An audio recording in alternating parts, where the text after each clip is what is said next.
হই হট্টগোল শুনে এগিয়ে যেতেই দেখা গেল দুই নারী এক ব্যক্তিকে পেটাচ্ছেন। বেধড়ক পিটুনি, স্যান্ডেল খুলে মারছেন। কে এই দুই নারী, কেনই বা তারা ওই ব্যক্তিকে পেটাচ্ছেন, জানা গেল সেই ঘটনা। যে দুই নারী পেটাচ্ছেন তারা হলেন ওই ব্যক্তির সাবেক স্ত্রী। দুজনকে তাদের অমতে তালাক দিয়েছেন বলে তাদের অভিযোগ। ওই ব্যক্তির আরও স্ত্রী আছে।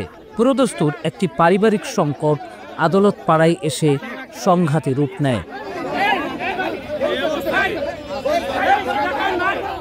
13 এপ্রিল দুপুরের ঘটনা এটি। সাবেক স্বামীকে স্যান্ডেল দিয়ে পেটাচ্ছেন এক স্ত্রী, আর এক স্ত্রী তার জামা ধরে তাকে আটকে রাখার চেষ্টা করছেন। চলছে দুই পক্ষের হেঁচড়া হেঁচড়ি। তার মধ্যেই দুই স্ত্রীর হাত থেকে নিজেকে ছাড়িয়ে নেওয়ার চেষ্টা করছেন সাবেক এই স্বামী।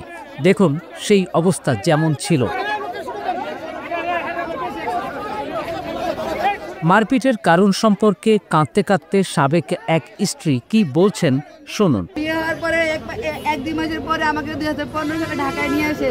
2017 সালে আমার প্রথম বেবিটা হয়। মাঝখান দিয়ে আমার 3টা বাচ্চা নষ্ট। ভাই আপনি আপনাদেরকে কেন হসপিটাল নিয়ে আমার এখানে ইমপ্লান্ট করেছে, যেটা জন্ম নিবন্ধন পদ্ধতি। আমার বড় মেয়ের 5 বছর পরে আমার ছোট মেয়ে হয়েছে। ছোট মেয়ে 2022 সালে হয়েছে। 22 সালে হওয়ার পরে আর আমি আমাকে মেয়ে হওয়ার কারণে আমাকে প্রথম ডিভোর্স লেটার পাঠায়। প্রথম আমি 10 বছর 3 মাসের বিয়ে, এটাও ডিভোর্স। 10 বছর এটা ডিভোর্স। এই সালারে ফাঁসি চাই আমি, আর কিছু চাই। আপনাদের দাবি কি এখন? আপনার দাবি এইসব ক্রাইম এবং ফ্যামিলি সহকারে আমি কঠিনভাবে শুধু ফাঁসি চাই। এবার শোনা যাক আরেকজন সাবেক স্ত্রীর কথা। আমার মা ধুমধাম করে ফার্নিচার টার্নিচার দিয়ে ওকে সম্পূর্ণ চাহিদা পূরণ করে বিয়ে করে দিচ্ছে। ওই ফার্নিচার আটকে রাখছে, আমার গহনাগাটি সব আটকে রাখছে। আটকে আমাকে তালাক দিচ্ছে। আদালতে ঝগড়া, ও বড় উপরে লাঠি দিচ্ছে। ও মিডিয়ার সামনে কেন সব কথা বলতেছে? ওর সাথে যাওয়া হয়েছে, আমার সাথে যাওয়া হয়েছে, আমরা কেন মিডিয়ার সামনে বলতেছি? এর জন্য এত বড় একটা লাঠি নিচ্ছে গাড়ির ভিতর থেকে নিয়ে ওকে মারতে গেছে। আমরা ওর শিক্ষা বিচার চাই দুনিয়ার মধ্যে। ও যেন আর জীবনও কোনো মেয়ের জীবন নষ্ট না করতে পারে। আর আমাদের একটা দাবি, বড় বউ 2টা বাচ্চা আছে, সেই বাচ্চাগুলো আইনের দ্বারা সে হ্যান্ড ওভার করে দিবে। সে তার কাছে রাখা তার অধিকার নাই, কারণ তার মা বোনের সমাজ চরিত্র খারাপ। ও যেহেতু বড় বোন নামে অভিযোগ করছে, আমার নামে অভিযোগ করছে, সে মানুষ কখনো ভালো হতে পারে না।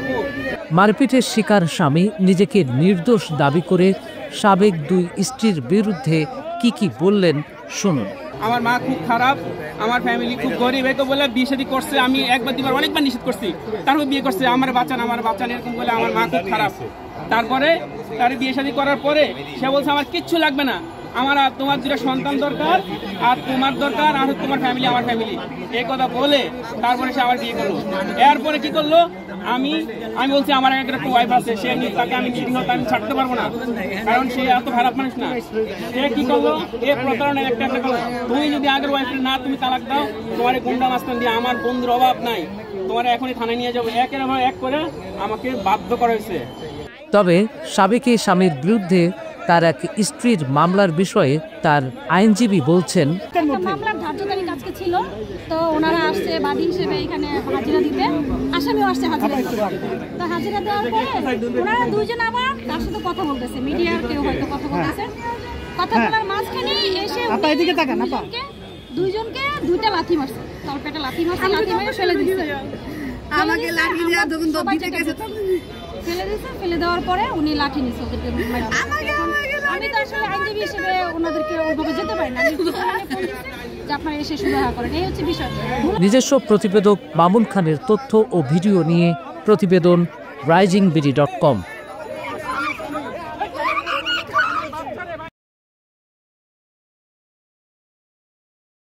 দেশ জুড়ে তোলপা ওয়ালটন ফ্রিজ কিনে হতে পারেন মিলেনিয়ার।